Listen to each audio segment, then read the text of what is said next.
Wes from Spirit in the Room, and you are listening to the FANTASM Podcast. FANTASM.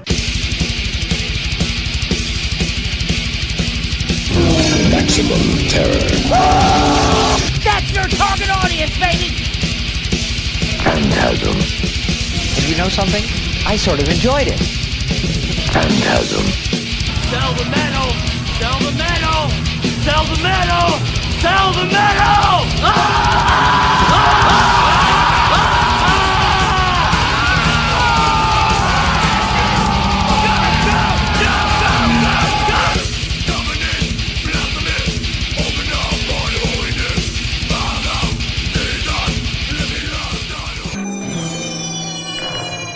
FANTASM.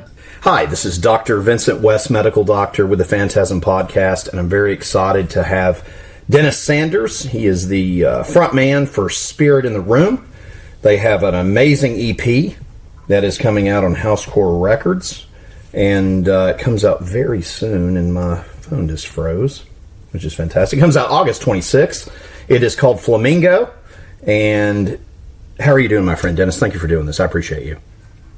Man, thank you, brother. I appreciate you. I can't complain. I'm here with you. Awesome. Well, thank you so much for doing this. And just to jump right into this with you, for me and for our listeners, when they hear this, tell us a little bit about Spirit in the Room and how that came to be for you. Just tell us about Spirit in the Room. Tell us how that became a thing that you're doing. Spirit in the Room came to be after several years of playing in other people's bands. Gotcha. I had always just I'd always kind of heard things in my head that I wanted to do, and so I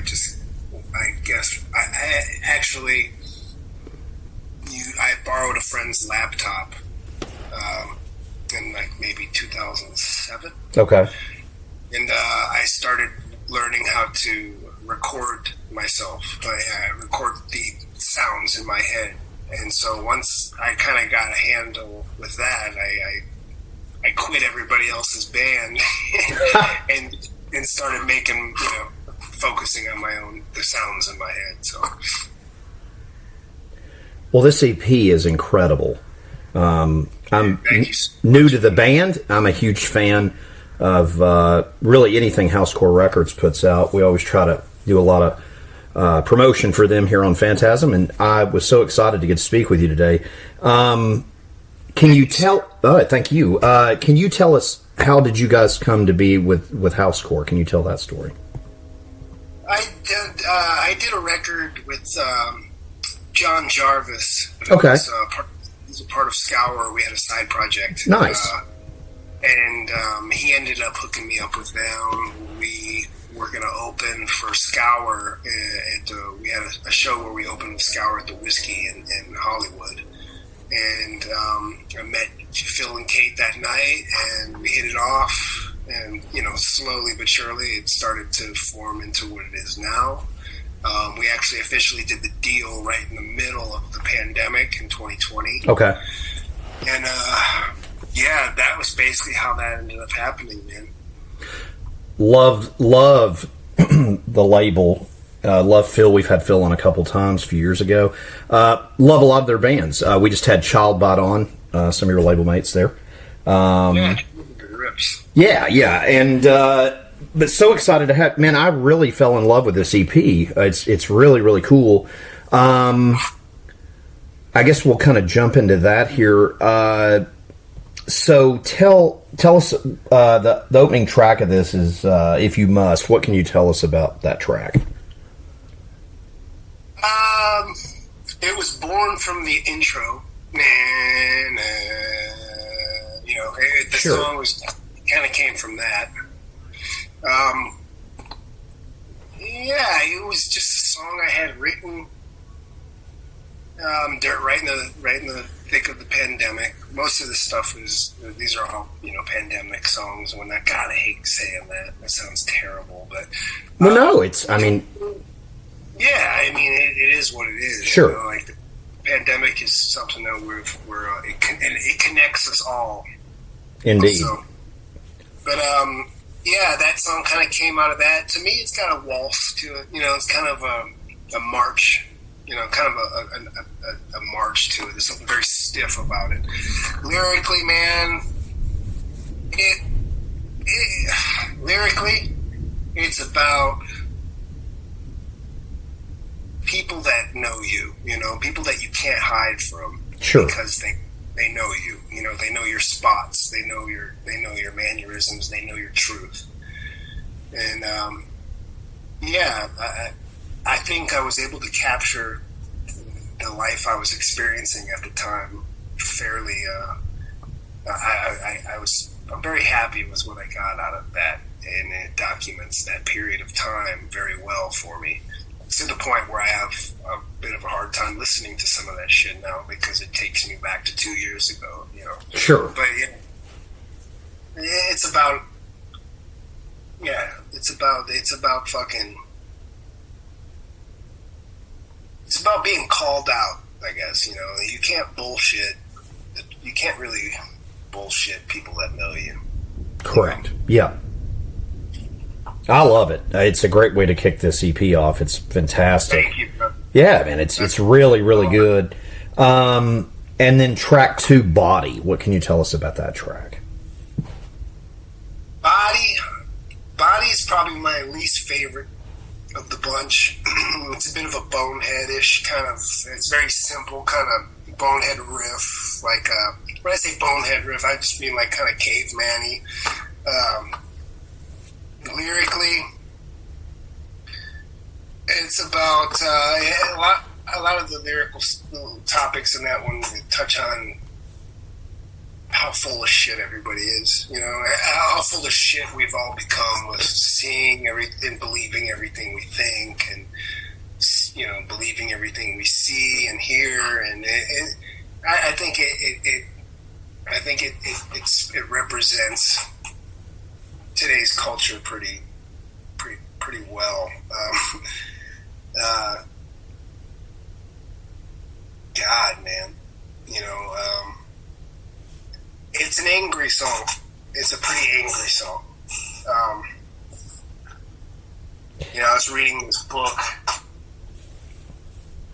called "The Cloud of Unknowing," and there was a line in that book.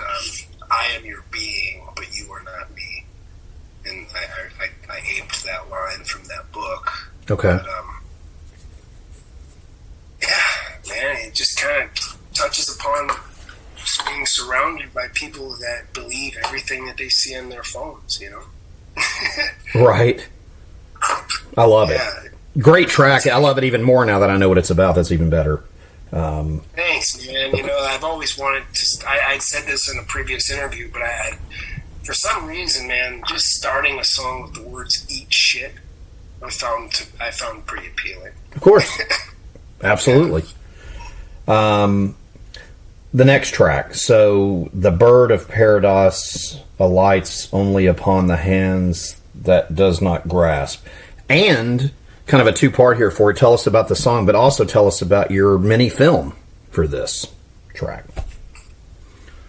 Well, the song, I wrote the song based off of the Pulse, that intro, the doom, the intro in the beginning. Sure. I based everything off of that. I was messing with a little fatty, a Moog, a little fatty synthesizer, and I hit that sub, and I just kind of looped it, man, and I just kind of sang to it, and that vocal melody came out, and I just kind of built it off of that. But lyrically, it's a very fucking personal song.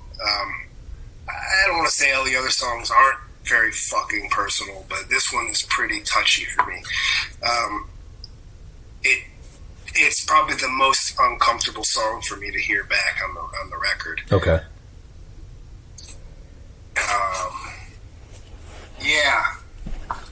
Lyrically, I at the time, man, right when the pandemic hit, I was going through a bit of a separation. I was going through a separation with my partner I was with for about 11 years. Oh, wow. So it was a long time we were together, and things just weren't very good. And then the pandemic hit, and the band had just kind of did a little mini West Coast run.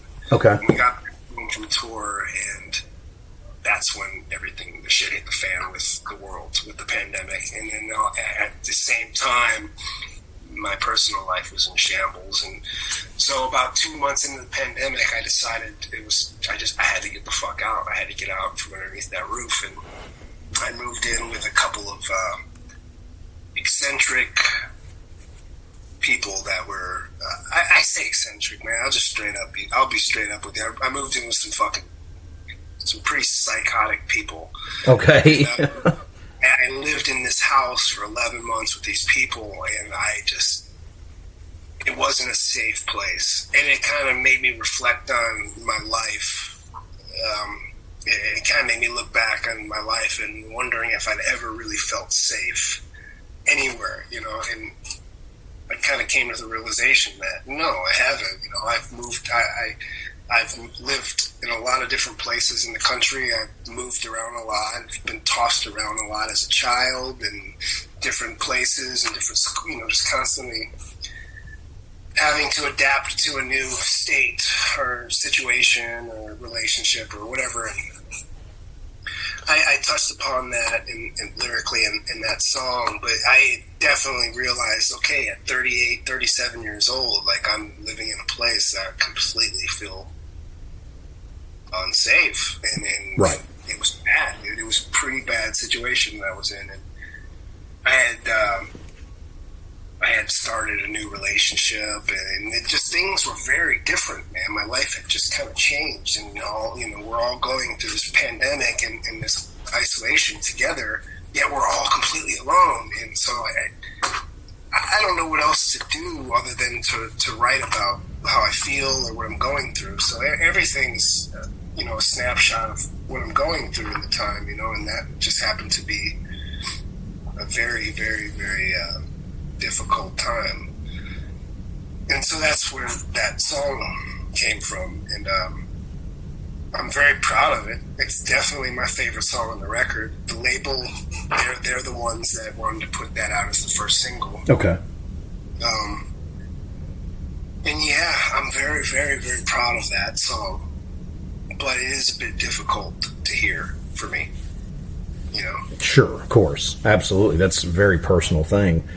And as far as the mini movie, the video for this track. Oh yeah, bro. Thank you for asking about that, man. That's American Primitive right there. That's all Joe Cardamone and his brother Sean Cardamone, the Cardamone brothers. Okay. A lot of people might know Joe from his band. His previous band was the Icarus Line. Oh, okay. Yeah, Joe is a polarizing artist, a very staunch individual, and his brother as well, man. I can't say enough good things about those guys. We're going to continue to work together, and I can't wait for you guys to see what we have cooking for part 2. But, okay. All of that, man, that's totally Joe Cardamone, and his brother call him, keeping shit in order, but Joe directs and he writes. And I think I told him about this song, and I had an idea. I referenced this movie called You Were Never Really Here. I referenced that movie to him, and he goes, "Oh, I get it." We're on the phone. He goes, "Oh, I get it. Revenge." And I'm like, okay, whoa. I back up, and 2 days later, he's got the whole thing written out. And yeah, well, that's all Joe, man. Usually I'm a bit of a control freak. I'll admit it. But when you're dealing with such a reliable and influential artist, you kind of just gotta let them go. When you're dealing with somebody that can deliver, you just gotta get out of their way, and that's all the Cardamone brothers, Joe Cardamone and Sean and Jacob Mendel, and he did the camera work. And American Primitive, that's the team. That's really, really cool. And again, I love the song.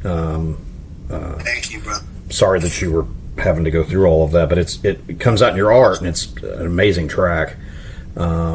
Let's see here. So track 4, Venting. What can you tell us about that track?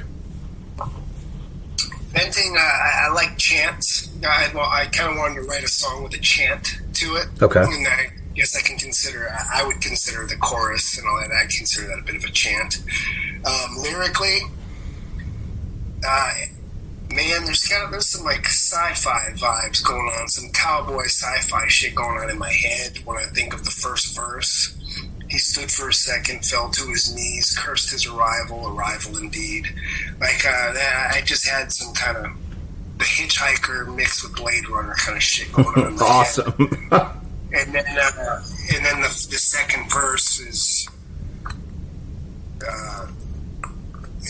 that's a very claustrophobic song. It's a very frantic and manic claustrophobic song. Yeah, and that's that. I think that's that might be the simplest song on the record. Maybe I don't know. I do believe that that's the next single. Okay. I believe that's what the label's going with next. But that's a good song, man. That's a good song that we performed live. We tested the waters with that song a couple times live, man. And it always felt good, and it felt natural to deliver. I know my drummer, Philip Bailey, dude, he fucking has a blast playing that song. He's just able to surf it out, you know? Right. So he does his shit on there, man. He's a beast. The guys in my live band are fucking amazing. Awesome. This is the first time I'd actually incorporated my live band on the records. And I cannot wait to do it again.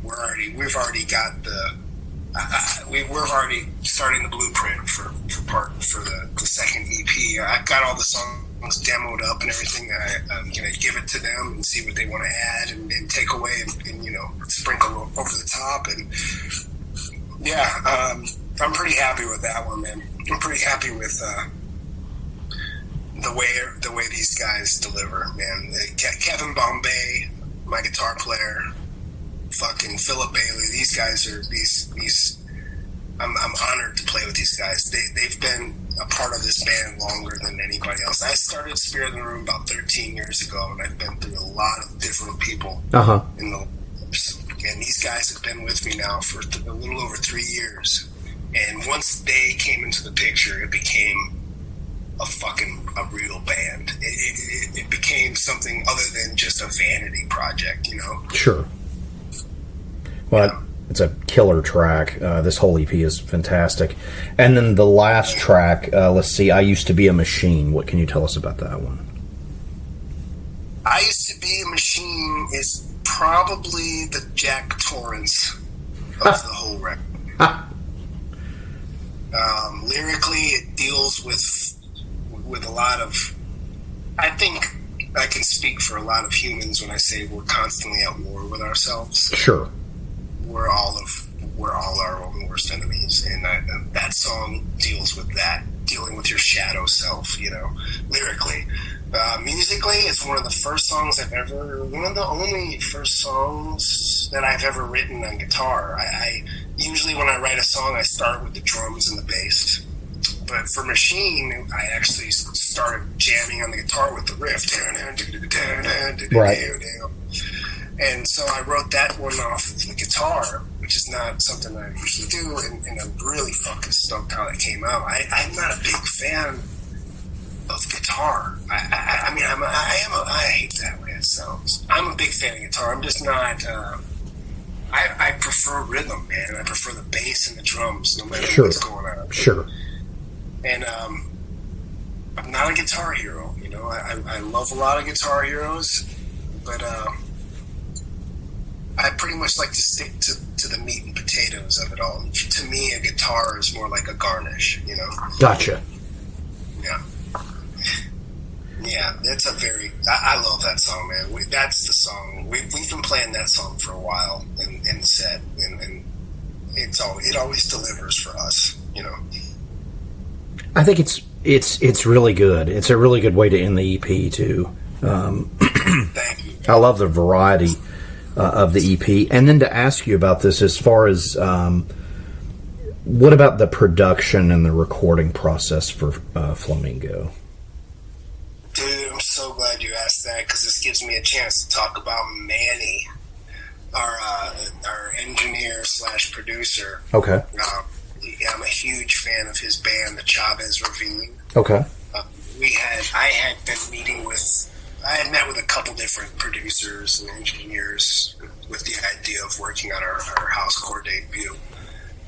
Usually I'd done everything myself. Usually everything that's out for Spirit in the Room was engineered, recorded, mixed, and everything played, all that shit by me, by myself in a room. Oh, wow. And I wanted to do something completely different this time, but I wanted to make it less about me and bring more people into the picture to see what they can add, you know. And I met with a couple dudes, man, a couple names, a couple people that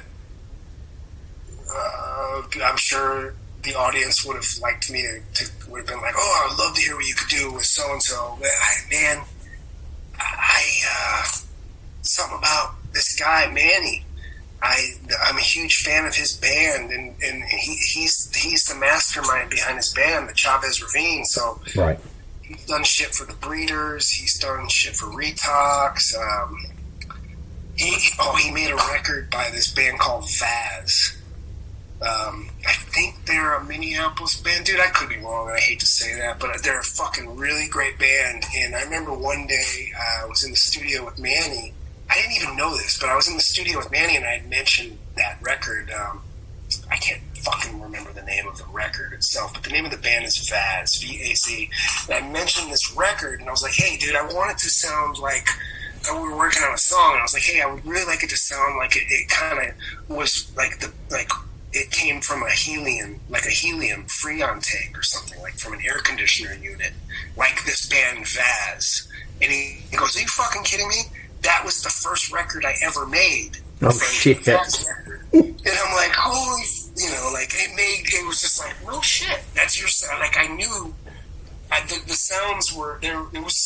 They were very familiar between his band, and it just sounded, now that I know, it just sounds like a Manny record, that Vaz record. And so he told me that, dude, I was like, soulmates right away. Like, I don't want to do a record without Manny. Like, the record sounds the way it sounds because of Manny. Like, I can write songs and demo songs until I'm blue in the face, but until I give them to Manny, they will lack muscle. You know, they will lack the muscle. Right. Manny is the muscle. He's the secret sauce. Everything he does is incredible. And so we made it with him, dude. And he, you know, it was a crazy process. Everybody was afraid. Nobody knew what was going on with the world and everything. We had no idea if our hard work would even come to fruition. And we did it anyway, man. And we share a rehearsal studio with Manny, with him and his band as well. So excellent. We essentially recorded the record Flamingo in our rehearsal studio with Manny, and we're doing the next one the same way, man. You know, don't break away. If it ain't broke, don't fix it. Absolutely. So I can't fucking wait. And I highly recommend your listeners check out Manny Suplex Audio on Instagram, and you gotta peep his band, the Chavez Ravine. It's devastatingly raunchy, heavy shit. That's really cool. Thank you, man. Yeah. Are you guys planning any more shows anytime soon that you'd like to talk about, or? Yeah, we got some stuff coming up in October later on in the year, and then we got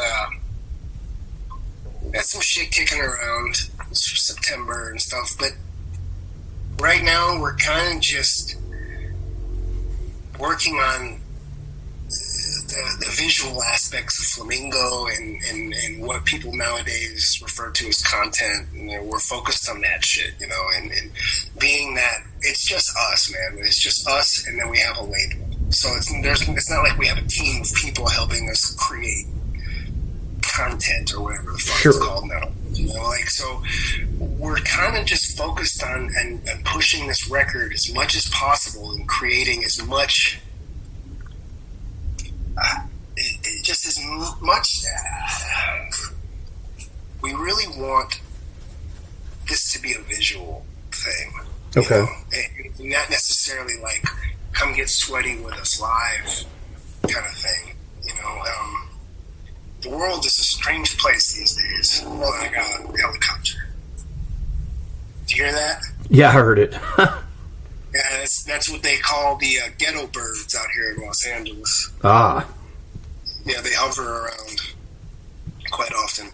We're just kind of focused on making videos and promo items and more songs. We're starting on the second EP.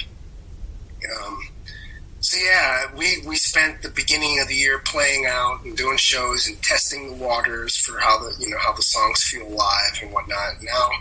Now we're kind of sitting back and seeing what happens with everything we're creating behind the scenes. Sure. Well, this EP's amazing. It's really, really good. Thanks, man. He did an outstanding job on the production. You did an outstanding job with the songwriting. Your band is fantastic. And Kids, Spirit in the Room's Flamingo EP comes out August 26th on Housecore Records. And Dennis, thank you so much for doing this. I really appreciate this. I hope we can do this again sometime. Thank you, Vincent. Much appreciated. I'm a big fan now, man. This was my introduction to you guys, and I love it. And I can't wait to see what you do next. It's really, really interesting stuff. And I appreciate you sharing on every track. It's really, really interesting to me. And I find this EP is very, very cool.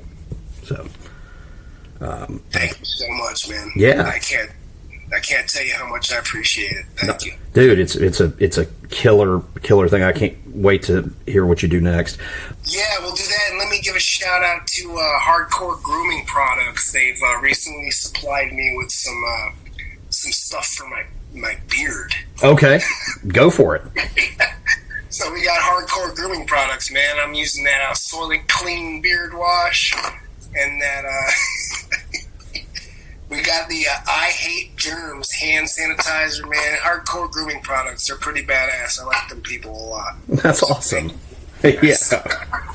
Dude, thank you for doing this. I really appreciate it. I hope we can do this again sometime. I appreciate your time, and it was a killer interview. Thank you so much. Anytime, Vincent. Yes, sir. You too. Phantasm. And you know something? I sort of enjoyed it.